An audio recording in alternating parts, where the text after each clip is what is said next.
صلو علی الحبیب صلی اللہ تعالی علی محمد۔ مجھے اپنی اور ساری دنیا کے لوگوں کی اصلاح کی کوشش کرنی ہے۔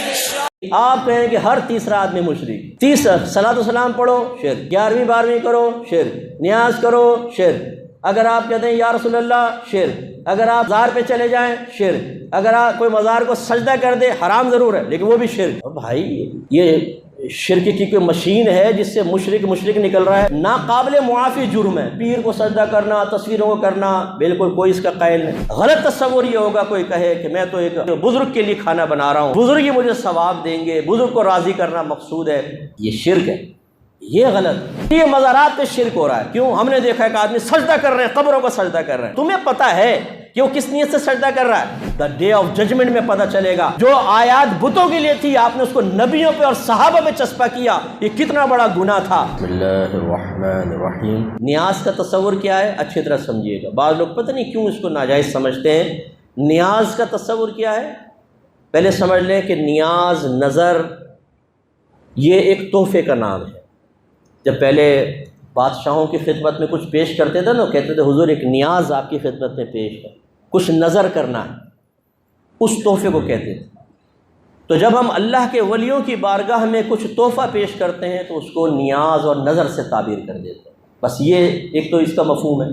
یہ ہے کیا؟ کوئی کھانا وغیرہ جیسے بناتے ہیں وہ صرف اللہ کے لیے بنے گا۔ کھانا کس کے لیے بنے گا؟ اللہ کے لیے۔ ثواب کون دے گا؟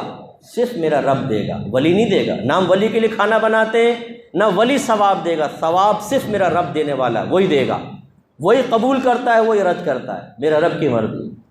ہاں ہمیں یقین ہوتا ہے، حسن ظن ہوتا ہے کہ اللہ تبارک و تعالی ہمیں جو اس کے بدلے میں ثواب دے گا وہ ہم پھر بزرگ کو ایصال کر دیتے ہیں، بھیج دیتے ہیں۔ وہ بھی صحیح حدیثوں سے ثابت نہ ہوتا تو ہم اپنے پاس سے تو نہیں کر سکتے تھے دینی معاملات۔ نبی کریم نے صحابہ کرام کو اجازت دی ہے کہ اپنے والدین کے لیے آپ ثواب جاریہ کریں، ان کو ثواب ایصال کریں، کثیر حدیثیں موجود ہیں۔ تو یہ تصور آیا کہ جی کھانا بنائیں اللہ کے لیے، اللہ ہی ثواب دے گا، حسن ظن ہے کہ ثواب ملا ہوگا، وہ ثواب فلاں بزرگ کو پیش کر دیا۔ اب چونکہ ثواب ایک تحفے کے طور پہ پیش کر رہے ہیں تو اس کو پھر ہم نیاز سے تعبیر کر دیں۔ میں سوال کرتا ہوں اس میں غلط کیا ہے یہ بتائیے۔ اگر صرف یہ آپ کہتے ہیں کہ آپ کہتے ہیں خواجہ صاحب کی نیاز، تو آپ نے اس کھانے پر غیر اللہ کا نام لے دیا، اس لیے غلط ہے۔ تو پھر قربانی کے جانور کے بارے میں میرا کویسچن ہے، آپ اپنا قربانی کا جانور لاتے ہیں، آپ کا نام ہے محمد اکرم، اور کوئی پوچھے کس کا جانور ہے جی، آپ کہیں اللہ کا ہے، کیونکہ غیر اللہ کا نام لیتے تو حرام ہو جائے گا۔ جب آپ شادی کا کھانا کھلاتے ہیں ولیمے کا، کیا کہتے ہیں کس کا ولیمہ ہے؟ بھئی کس کا کھانا ہو رہا ہے؟ آپ کہتے ہیں جی وہ چودھری صاحب کے بیٹے کا ولیمہ ہے۔ تو آپ نے اس کھانے پر غیر اللہ کا نام لے دیا نہیں لے دیا؟ یہ بھی حرام ہونا چاہیے۔ اگر صرف نام غیر اللہ کا لینے سے چیز حرام ہو جاتی تو بھائی پھر تو ہر چیز حرام ہو جائے گی۔ معاذ اللہ ثم معاذ اللہ، ایک عالم نے لکھا، میں نہیں کہہ رہا ہوں، ایک عالم نے لکھا کہ اگر بیوی کے بارے میں پوچھے کس کی بیوی ہے تو کیا بولیں گے؟ معاذ اللہ کہیں گے اللہ کی بیوی ہے، یہ بولیں گے تو شرک ہو جائے گا، کافر ہو جائیں گے۔ اور کہیں گے یہ سعید صاحب کی بیوی ہے تو غیر اللہ کا نام لے لیا، حرام ہو گئی۔ تو یہ ایک جہالت والی بات ہے جی، چونکہ آپ نے اس کو منسوب کر دیا غیر اللہ کی طرف، حرام ہو گئی۔ ارے بھائی یار، اگر غیر اللہ کی طرف منسوب کرنے سے چیزیں حرام ہو جاتی تو پھر تو اس کا مطلب ہے کہ سب معاملہ خراب ہو جاتا، ہر چیز حرام ہو جاتی۔ یہ نہیں ہے تصور۔ غلط تصور یہ ہوگا کوئی کہے کہ میں تو ایک بزرگ کے لیے کھانا بنا رہا ہوں، بزرگ ہی مجھے ثواب دیں گے، بزرگ کو راضی کرنا مقصود ہے، یہ شرک ہے، یہ غلط۔ شرک سے ہم اللہ کی پناہ مانگتے ہیں۔ تو شرک کے قطع کما کے لیے ہم کافی ہیں، اللہ کا بڑا کرم ہے، کسی کی غیر کی ضرورت نہیں ہے، ہم اپنے لوگوں کو بچانے کے لیے کافی ہیں انشاءاللہ، شرک میں مبتلا نہیں ہونے دیں گے۔ لیکن جو غیر شرک کو شرک کہے اسے بھی پیار سے سمجھائیں گے کہ شرک تمہاری طرف ہی لوٹ کر آئے گا، اس لیے کہ اللہ کے نبی نے ارشاد فرمایا کہ جو کسی مسلمان کو کافر کہے اور وہ کفر کا اہل نہ ہو تو کفر کہنے والے کی طرف لوٹ آتا ہے۔ علماء نے فرمایا اس کا ظاہر تو یہی ہے کہ جو کسی مسلمان کو کافر کہے اور وہ کافر نہیں تو کہنے والا خود کافر ہو جائے۔ سمجھ نہیں آیا؟ تو یہ بہت خطرناک چیز ہے۔ اب میں تو نیاز کا قائل ہوں، اور بھی ہزارہ امام نیاز کے قائل ہیں۔ سوال یہ پیدا ہوتا ہے، آپ کہتے ہیں نیاز شرک ہے، پھر مشرک کے پیچھے نماز بھی پڑھ لیتے ہیں۔ یہ بڑی حیرت انگیز بات ہے۔ اب سوال یہ پیدا ہوتا ہے جو مشرک امام بیٹھا ہوا ہے اس کے پیچھے آپ نماز پڑھ رہے ہیں تو بتائیں اسے مشرک سمجھا کہ نہیں سمجھا؟ آپ کے نزدیک تو مشرک ہے۔ اگر مشرک آپ نے نہیں سمجھا تو پھر مشرک کو غیر مشرک کہنا اس کا مطلب اس کے عقیدے ٹھیک کہہ رہے ہیں آپ گئے کام سے۔ مطلب کسی ہندو کو بولیں اس کے عقیدے بالکل ٹھیک ہیں، اس کے پیچھے نماز پڑھ لو، کافر ہو جائیں گے نہیں ہو جائیں گے؟ تو اگر ایک مشرک امام آپ خود کہہ رہے ہیں یہ شرک کرتا ہے، نیاز کھاتا ہے، شرک کرتا ہے تو مشرک ہوا۔ مشرک کے پیچھے نماز پڑھنا ثابت کرتا ہے آپ اسے مشرک نہیں سمجھ رہے، غیر مشرک سمجھ رہے، تو مشرک کو غیر مشرک کہنا خود ایک شرک ہے، خود کفر ہے، گئے آپ کام سے۔ اور اگر آپ کہتے نہیں مشرک تو ہے لیکن نماز پڑھنا جائز ہے تب بھی کافر ہو جائیں گے، اور اگر آپ کہیں نہیں ہم تو ویسے ہی کہہ رہے تھے مشرک نہیں تب بھی کافر ہو جائیں گے، بتاؤ بھاگو گے کہاں؟ کون سے راستے سے بھاگو گے؟ نہیں کریں یہ غلط حرکتیں۔ جو مشرک نہیں ہے اسے خواہ مخواہ مشرک مت کہیں ورنہ اپنی زندگی آپ کی عذاب میں آئے گی۔ اب ضمناً بات آ گئی تو سمجھاتا ہوں جی یہ مزارات پہ شرک ہو رہا ہے، کیوں؟ ہم نے دیکھا ہے کہ آدمی سجدہ کر رہے ہیں، قبروں کو سجدہ کر رہے ہیں۔ او بھائی قبروں کو اگر کوئی سجدہ کر بھی رہا ہو اس سے مشرک کیسے ہو جائے گا یہ بتاؤ؟ سجدے کی تو دو قسمیں ہیں، ایک سجدہ تعظیمی ہوتا ہے، ایک سجدہ عبادت ہوتا ہے۔ ایک سجدہ تعظیمی، ایک سجدہ عبادت۔ جو مخلوق کو کرتے ہیں اس کو لے لے چلے۔ اگر آپ کسی کو معبود سمجھ کے سجدہ کریں تو یہ سجدہ عبادت کہلائے گا، اس کا کرنے والا کافر اور مشرک ہو جائے گا۔ اور ایک ہوتا ہے سجدہ تعظیمی، کسی کو عظمت والا سمجھ کے اس کے سامنے جھکنا، جیسے پیر کو سمجھ لیا، مزار کو سمجھ لیا۔ یہ پہلی شریعتوں میں دیکھیں یوسف علیہ السلام کے بھائیوں نے سجدہ کیا تھا، آدم علیہ السلام کو فرشتوں نے سجدہ کیا تھا، یہ سجدہ تعظیمی تھا۔ سجدہ تعظیمی پچھلی شریعتوں میں جائز تھا، ہماری شریعت میں حرام ہے لیکن کفر نہیں۔ اب ایک آدمی مزار پہ جھکا ہوا ہے صاحب مزار کے سامنے، آپ کہتے ہیں دیکھو مشرک ہو گیا یہ۔ بھئی کیسے مشرک ہو گیا؟ ایک طرف تو آپ یہ کہتے ہیں کہ نبی کریم صلی اللہ علیہ وسلم کے لیے علم غیب ماننا شرک ہے، کفر ہے۔ نبی کو کیا پتا کہ دیوار کے پیچھے کیا ہوتا ہے، نبی کو کیا پتا دل کے، اور تمہیں پتا ہے کہ وہ کس نیت سے سجدہ کر رہا ہے؟ اس نے شرک کی نیت سے سجدہ کیا ہے یعنی معبود سمجھ کے کیا ہے، یا اس نے قابل تعظیم سمجھ کے کیا ہے؟ آپ کو کیسے پتہ چلا؟ کیونکہ دونوں کے احکام علیحدہ ہیں۔ اور اگر آپ کہتے ہیں ہمیں پتہ ہے تو کافر ہو جائیں گے، علم غیب کا دعویٰ کیا، اور کہ آپ چاہے پتہ نہ ہو پھر بھی کیونکہ جھکا ہوا ہے اس لیے مشرک کہیں گے، تو پھر میں کہتا ہوں کہ یہ پوری مسجد والے بھی مشرک ہیں، آپ سب مشرک ہیں۔ اور ابھی شرک کریں گے آپ، وہ کیسے؟ میں دیوار کو سجدہ کروں گا، میں گیا، پہلی صف مجھے سجدہ کرے گی کیونکہ میرے پیچھے جھکے ہوئے ہیں آپ بھی گئے، دوسری صف بھی گئی، تیسری صف ہر ایک دوسرے کے سامنے جھکا ہوا ہے۔ کیا کہیں گے آپ جواب میں؟ ارے مفتی صاحب سامنے جھکے ہوئے لیکن نیت تو اللہ کو سجدہ کرنے کی ہے نا۔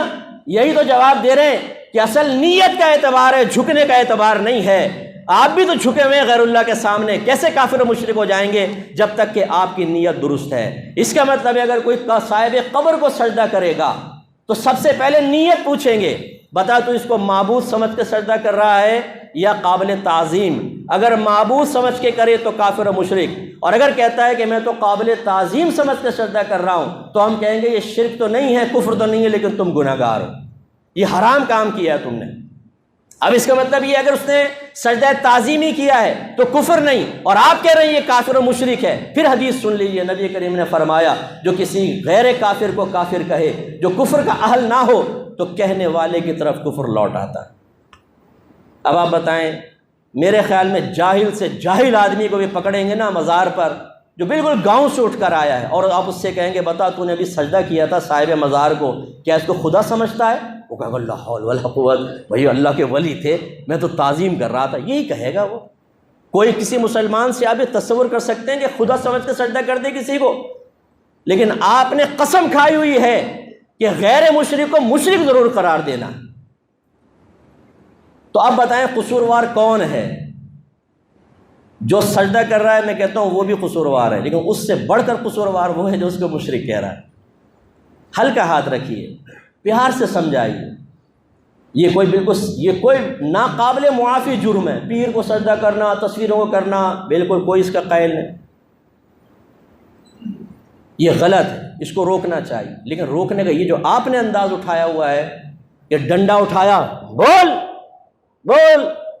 صحیح بول ورنہ مشرک کہوں گا تو جو ماروں گا تیرے سر پہ ڈنڈا، اس طرح آپ کے نبی نے بھی کبھی نہیں کیا۔ جو حقیقی مشرک تھے، شرک کر رہے تھے نا، ان کے ساتھ بھی نہیں کیا آپ کے نبی نے۔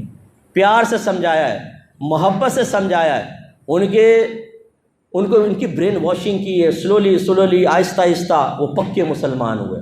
آپ ڈنڈا اٹھا کے غیر مشرک کو مشرک کہہ کے سمجھتے ہیں کہ ہم دنیا سے شرک کو ختم کر دیں گے۔ میں آپ کو صحیح حدیث سنا دیتا ہوں، آپ کے نبی نے ارشاد فرمایا مجھے اپنی امت پر شرک کا خوف نہیں ہے، مجھے اپنی امت پر اب شرک کا خوف نہیں ہے، لیکن مجھے اس بات کا خوف ہے کہ دنیا ان کی طرف تیزی سے آئے گی اور یہ دنیا میں مشغول ہو جائے گی۔ ایک روایت میں سرکار نے فرمایا شیطان میری امت کو شرک میں مبتلا کرنے سے مایوس ہو چکا ہے۔ آپ کے نبی غیبی خبریں دیں کہ میری امت شرک نہیں کرے گی، آپ کہیں کہ ہر تیسرا آدمی مشرک، صلاۃ و سلام پڑھو شرک، 11ویں 12ویں کرو شرک، نیاز کرو شرک، اگر آپ کہتے ہیں یا رسول اللہ شرک، اگر آپ نیاز مزار پہ چلے جائیں شرک، اگر آپ کوئی مزار کو سجدہ کر دے حرام ضرور ہے لیکن وہ بھی شرک۔ اور بھائی یہ شرک کی کوئی مشین ہے جس سے مشرک نکل رہا ہے، مشرک، صرف اپنے ہم مشرک نہیں باقی سارے مشرک، ایسی ہے یہ